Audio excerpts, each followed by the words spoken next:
Chers amis, bonjour.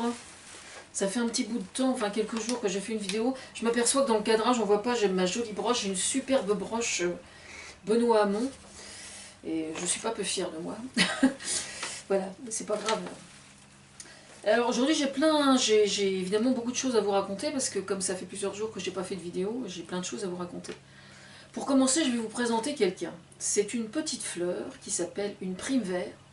Une prime vert simple en fait, hein, une prime vert ordinaire, des plus communes en fait. Hein, D'ailleurs, c'est assez marrant parce qu'il y a une des petites fleurs qui n'a que 4 pétales, alors qu'en principe il y en a plus que ça, mais bon, c'est pas grave. Cette petite fleur, si je vous la montre, c'est qu'elle a une histoire particulière. Je l'avais récupérée sur le bord d'un fossé, dans un bois, il y a 2 ans, quand j'étais allée assister, ça n'avait pas pu se faire d'ailleurs, j'étais allée sur place pour rien, j'étais allée dans une petite ville qui s'appelle Albert dans la Somme, ce qui me fait l'occasion de faire un clin d'œil à Albert Dupontel. Et donc c'est une plante qui a une valeur sentimentale pour moi. Donc j'étais super contente de l'avoir rapportée. Alors Albert, c'est un petit village où il y a un festival de documentaires animaliers, auquel je n'ai pas encore participé, mais je ne désespère pas de pouvoir le faire. Ça doit être ces jours-ci, je pense. Enfin, ces jours-ci, ça ne devrait pas tarder normalement. Et la particularité, c'est que ce village, dans ce village, il y a un musée et il fait partie d'une zone géographique où il y avait, ça a été le théâtre de scènes de guerre pendant la Première Guerre mondiale, au siècle d'avant. Voilà. Donc tout ça, ça vient se croiser évidemment, notamment avec un documentaire que j'ai vu il y a quelques jours sur l'histoire de l'Europe et la genèse de l'Europe. Je vais essayer de retrouver les liens de tout ça pour vous les mettre sous la vidéo. Mais si je fais cette vidéo ce matin, c'est plus particulièrement pour vous parler du Front National. Il se trouve que j'ai des amis qui ont un café à Pavilly et qui m'ont raconté un truc très bizarre qui en dit fort long sur le Front National. Il se trouve que j'ai eu l'occasion de discuter avec certains de leurs supporters dans Pavilly. C'était un jour de marché il y a quelques semaines. Et donc je leur avais proposé, je leur avais expliqué qui j'étais, ce que je faisais et quelle position j'avais par rapport à eux. Bon, il y en avait un qui était complètement borné, rien n'en tirait. Et puis l'autre m'a dit, bah, moi je veux bien venir discuter. Le problème c'est que je l'attends toujours, malheureusement. il devait venir discuter sur Facebook, mais je ne l'ai pas vu. Mais bon, je suis prête à discuter, moi je discute avec tout le monde. Je ne considère pas que sous prétexte qu'on soutient un parti qu'on réprouve complètement, soit suffisant pour renoncer, pour renoncer à la discussion, et voilà, c'est comme ça. Je suis du genre extrêmement têtu sur certaines positions quand je suis certaine d'avoir raison, et c'est pas du tout dans la condamnation que je suis quand je fais ça, bien au contraire, mais plutôt dans l'explication ou dans le questionnement. Moi je demande qu'à comprendre en fait. Alors ce qui est très interpellant en fait, c'est que ces gens-là, donc je sais pas si c'était ces deux-là ou si c'était 2 autres, sont entrés dans ce café, ont pris un café, et puis ils ont posé sur le comptoir un paquet de flyers du Front National, et ils sont partis. Et le problème, c'est que le propriétaire du café n'a pas du tout apprécié leur comportement. Et il a trouvé ça, ils ont trouvé ça vraiment très impoli et vraiment dégueulasse, quoi, en fait. C'est une attitude profondément irrespectueuse. Moi, je considère que quand on soutient un parti, je conçois hein, que ce soit pas toujours facile d'aller au turbin, c'est-à-dire de prendre le flyers, d'interpeller les gens et d'aller distribuer les flyers et de j'irai pas jusqu'à dire faire sa messe, mais faire ce qu'on croit être juste et essayer de convaincre les gens. C'est pas facile, c'est vrai. Mais entre eux, ça n'est pas facile, et puis prendre le paquet de flyers et le coller sur le comptoir, je trouve que ça traduit tout simplement le manque de motivation de la base du Front National, ou alors l'incompétence à faire le prosélytisme d'une certaine façon du Front National. Je regrette infiniment. Alors moi j'avais commencé à discuter un peu avec l'un d'eux, et tout ce qu'il avait trouvé à me dire comme argument, de toute façon les gens ils s'en foutent, les gens qui soutiennent le Front National, que Marine Le Pen elle ait des gamelles au cul, ils s'en foutent. Alors moi je veux bien, mais moi c'est un argument qui ne me satisfait pas. Hein. Je suis désolée, c'est vrai que les gens qui soutiennent le Front National, qui soutiennent Marine Le Pen, comme ceux qui soutiennent d'ailleurs François Fillon, dans ces gens, il y a beaucoup de personnes qui sont dans un phénomène de vénération par rapport à leur candidat, ce que je trouve quand même assez inquiétant personnellement quand il s'agit des présidentielles. Bon, bon, admettons, je veux dire, il paraît qu'on m'a dit l'autre jour, on m'a dit quand j'étais à Bercy pour Benoît Hamon dimanche, il y a des gens dans la file d'attente qui m'ont dit, bah, vous savez, nous on est allés au meeting de Macron, et il y a beaucoup de femmes qui le soutiennent en fait, bah, uniquement parce qu'il a une belle gueule en fait. Alors c'est pas là encore, ça n'est pas du mépris, c'est ce qu'on m'a dit, et je suis persuadée que c'est vrai. Il y a des gens qui votent pour tel candidat uniquement parce qu'il a une belle gueule. Bon, moi personnellement, ça me suffit pas. Je préfère avoir affaire à un candidat qui est moche comme un pou, ce qui n'est pas le cas de Benoît Hamon. Mais je veux dire, c'est pas la belle gueule qui va faire qu'un mec va être capable de gérer la France. Je suis désolée, c'est quand même assez inquiétant, mais c'est vrai que quand on entend des choses comme ça, on se dit, il y a du boulot, quoi, quand même. Bon alors, pour en revenir à Marine Le Pen, j'ai regardé, pas dans la totalité, j'ai regardé les 3/4 de l'émission sur TF1 où il y avait les 4 principaux candidats.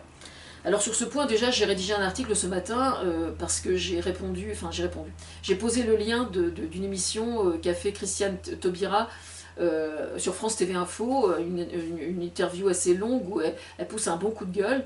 Et notamment, elle parle de ce fait-là, et évidemment, tous les candidats ont dit, effectivement, oui, c'est pas normal, ben, au moins ça faisait une chose sur laquelle ils étaient d'accord, ce qui est déjà pas mal. Mais ce qui a été quand même, bon, je suis contre Marine Le Pen, je m'en cache pas, mais je considère que c'est un vrai danger pour la France, mais j'ai été quand même assez surprise d'apprendre que Marine Le Pen trouvait la Constitution telle qu'elle est aujourd'hui pas si mal que ça. C'est l'expression qu'elle employait. Elle n'est pas pour la refonte du tout, elle trouve qu'elle n'est pas si mal que ça. Alors c'est interpellant, pourquoi? C'est interpellant parce que chacun, dans tous les partis politiques aujourd'hui, quasiment tout le monde, est d'accord pour admettre qu'il y a quand même un certain nombre de choses qui déconnent grave dans notre Constitution. Et à l'oreille, pas du tout. Un léger nettoyage de printemps, enfin ça c'est mon expression, à la limite peut-être. C'est quasiment ce qu'elle a dit, quoi. Ce qui est quand même assez bizarre. Parce qu'il y a quand même des gros problèmes au sein de notre Constitution, notamment en ce qui concerne le financement des campagnes électorales. Alors depuis plusieurs années, j'ai déjà soulevé, j'ai même fait une proposition de loi, enfin, j'ai pas rédigé la proposition de loi parce que j'en ai pas les compétences juridiques, mais n'empêche que cette idée est dans les cartons et j'espère qu'elle sera exploitée, si ce n'est par Benoît Hamon, j'espère qu'elle sera exploitée tout court. Bon, mais toujours est-il que, bon, je peux pas vous la développer là parce que ce serait trop complexe. Ça doit être fait par écrit, ce genre de choses. Je pense que je l'avais mis sur internet d'ailleurs. Toujours est-il que ce qui est quand même très interpellant, c'est qu'on attend des partis politiques qu'ils empruntent de l'argent à la banque, alors que, par définition, sauf erreur de ma part, quand on emprunte de l'argent à une banque, on est censé le rendre. Et donc si on est censé rendre cet argent, ça veut dire que le candidat est censé gagner de l'argent. Or, jusqu'à preuve du contraire, un parti politique, ou une dynamique politique, n'est pas censé gagner de l'argent en tant qu'entité. Je suis désolée. Donc j'aimerais qu'on m'explique. Alors il y a peut-être une subtilité que je n'ai pas comprise, mais pour moi c'est une véritable incohérence au sein de notre Constitution. Alors là où ça m'interpelle particulièrement avec Marine Le Pen, c'est justement dans le fait que les banques aient refusé de lui prêter l'argent. Alors déjà, selon quels critères les banques prêtent-ils ou ne prêtent-ils pas à tel candidat ou à tel autre? Ça, je n'ai pas la réponse. C'est une question qui attend justement une réponse. Ça, c'est la première chose. Mais donc, elle était allée chercher le pognon en Russie, dans les banques russes copines à Poutine, qui est un des hommes les plus corrompus au monde. Alors déjà, moi ça m'interpelle, parce que la logique eût été que Marine Le Pen dise « Moi ça me pose problème d'aller chercher de l'argent en Russie, et par conséquent je trouve effectivement aussi que la Constitution devrait être modifiée. » Or, pas du tout. Elle trouve ça très bien. Alors moi ce qui m'interpelle, c'est qu'elle est la première à mépriser la mondialisation, etc. Mais justement, dans le financement des partis politiques et dans le financement des campagnes électorales telles que les choses sont actuellement, la mondialisation, elle est bien contente de la trouver, elle, quand il s'agit d'aller chercher du pognon pour financer ses campagnes électorales. Voilà. Alors, il y a un autre truc que j'ai trouvé très interpellant aussi, c'est quand elle parle de l'immigration. Alors, elle est pour l'immigration, elle est contre toute forme d'immigration. C'est ce qu'elle a dit, hein. Elle n'est pas contre l'immigration telle qu'elle arrive du Moyen-Orient aujourd'hui, de la Syrie, etc. Non, elle a dit textuellement « Je suis contre toute forme d'immigration ». Alors, si des gens doutaient du fait que Marine Le Pen soit complètement cinglée, je crois que la preuve est faite. Moi, personnellement, j'ai une de mes filles qui a émigré à Londres il y a une quinzaine d'années.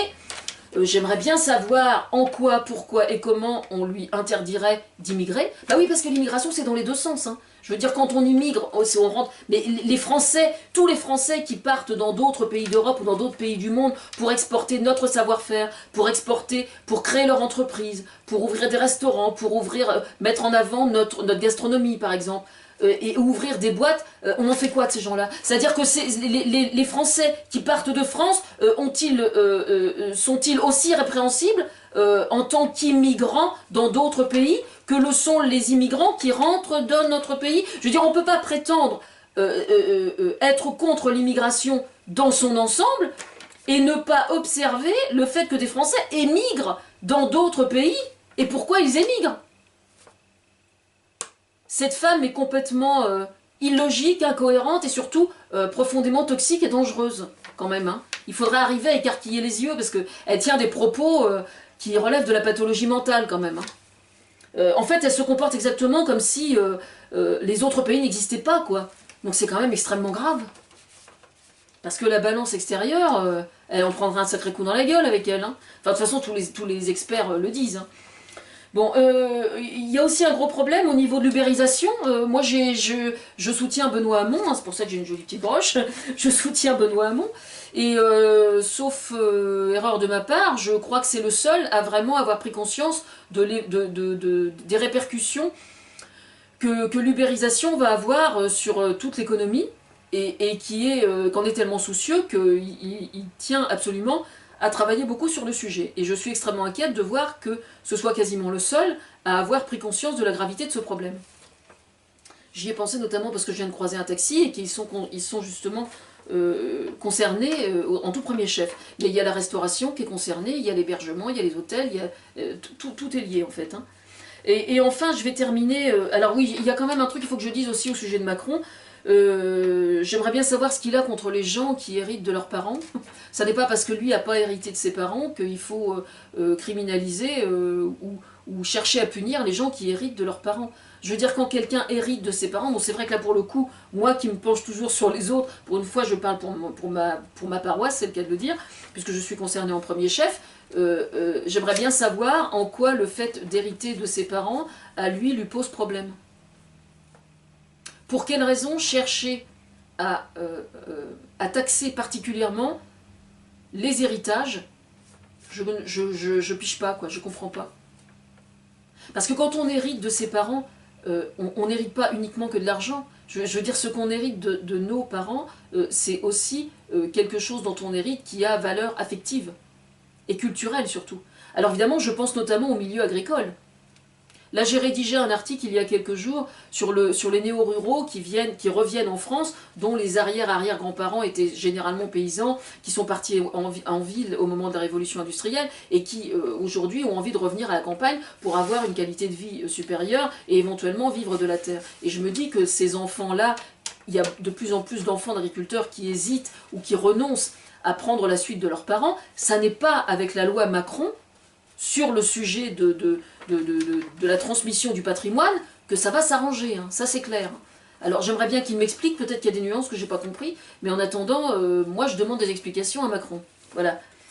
Enfin pour terminer, je vais parler simplement de l'attentat qui a eu hier dans le centre de Londres, sur le pont.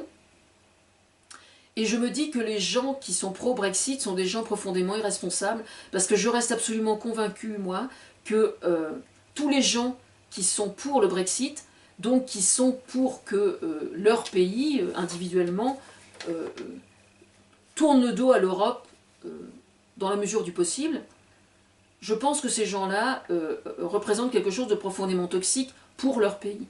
Parce que j'ai beaucoup de mal à comprendre comment et de quelle façon leur pays peut véritablement faire face au risque attentat qui est à l'échelle européenne et mondiale, et pas du tout nationale, ou très peu nationale, tout en pratiquant le Brexit.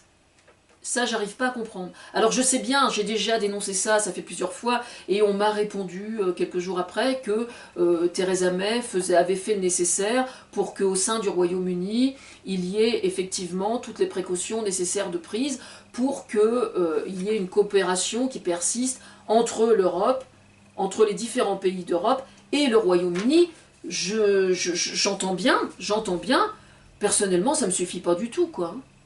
Je veux dire, je n'arrive pas à assimiler le fait que le Brexit n'empêche pas une sécurisation vraiment du risque attentat. J'ai du mal à comprendre, quoi. Parce qu'au sein d'un État, bon, je peux comprendre. Le problème, c'est qu'aujourd'hui, énormément de gens voyagent d'un pays à un autre, surtout au sein de l'Europe. Donc, j'aimerais bien, je suis complètement dans l'inconnu par rapport à ça, je suis juste mon instinct, et mon instinct me dit que le Brexit, dans son entité même, est contradictoire avec toute notion de sécurité. Ça, pour moi, c'est absolument certain. Parce que l'Europol, s'il existe, c'est pas un hasard, c'est parce qu'il a eu une raison d'être. On le sait tous. Bon. L'individu peut voyager d'un pays à un autre relativement facilement, et puis ça n'est pas en cherchant à remettre des frontières, ce qui est complètement illusoire et complètement stupide, que ça se passera comme ça, quoi. Donc moi, je suis extrêmement perplexe par rapport à ça. Voilà. Maintenant, je ne connais pas suffisamment ce qui s'est passé hier, et je ne sais pas où en est l'enquête, mais moi, à mon avis, je pense que le Brexit joue un rôle extrêmement toxique par rapport à la sécurité au sein du Royaume-Uni, mais au sein de n'importe quel pays qui serait tenté de le suivre. Voilà. Ce sera tout pour aujourd'hui. Bonne journée.